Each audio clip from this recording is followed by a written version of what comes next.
10명 중 3명은 몸이 아플 때 일을 부탁할 사람이 주변에 없고 10명 중 5명은 급하게 목돈이 필요해도 손을 빌릴 지인이 없다는 통계청의 조사 결과가 나왔습니다.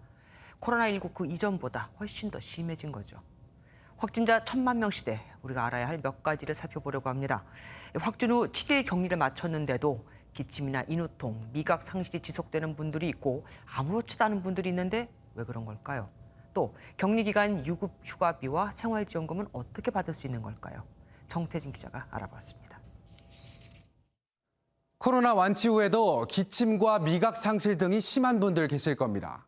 격리 이후 기침과 인후통, 미각 상실, 호흡곤란 등은 일반적으로는 3주, 길게는 한 달 이상까지도 지속될 수 있습니다. 만일 이 기간을 넘기고 일상생활에 지장을 줄 정도로 증상이 이어진다면 병원을 방문해서 진료를 받아보거나 검사를 다시 한번 받아볼 필요가 있습니다. 완치되고 슈퍼 면역자라고 판단해 회식과 모임을 즐기는 사람들이 늘고 있습니다.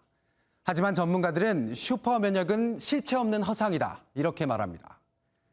7일 격리 후 3일까지는 바이러스가 나올 수 있는 만큼 외부 접촉을 최대한 줄이는 게 좋습니다. 당연히 마스크도 꼭 써야 합니다. 확진 이후 재감염 추정 사례는 290건으로 적지만 가능성은 여전히 남아 있습니다. 완치 이후 확진자를 접촉해서 밀접 접촉자가 됐다 하더라도 증상이 없다면 별다른 검사를 하지 않아도 됩니다.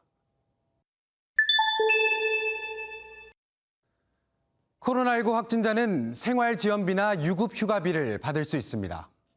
다만 본인이 다니는 회사에서 유급휴가비를 받을 경우 생활지원비를 중복으로 신청할 수는 없습니다.